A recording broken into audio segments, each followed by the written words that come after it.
More than half of U.S. teens spend over 4 hours on social media every single day. That's according to a recent survey by Gallup. That is a mind-blowing number, 4 hours.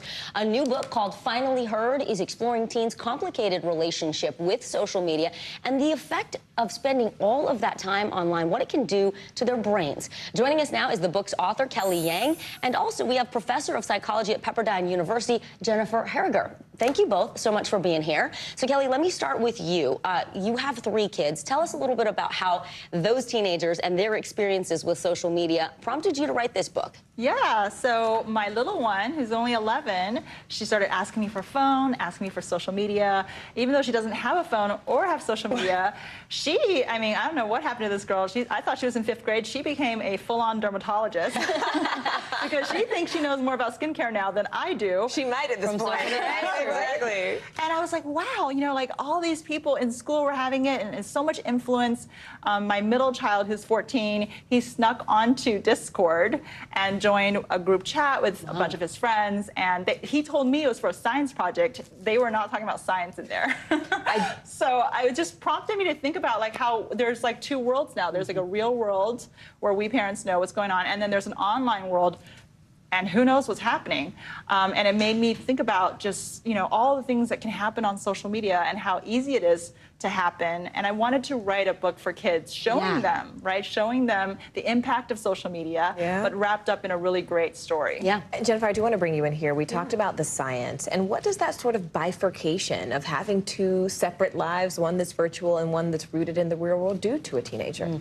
It can be really confusing for a teenager, and research shows that the more time a teen spends on social media, the more likely they are to experience depression, anxiety, body dissatisfaction. They start comparing aspects of their lives with what they're seeing online, and it's not real, but it feels so real to that teenager, and so it can just be really, really damaging to them and their lives. And disorienting, yes. I can imagine. And you've mentioned you were surprised at the impact of social media. You're seeing it as a mom. What are some things you do as a parent in your own household to limit the use of social media? Well, so first of all, my 2 little ones don't have phones. They don't have phones yet. We have a family phone that we use, which does not have the internet. It's a really basic phone, and we kind of use it for if they're going to a soccer tournament or something like that.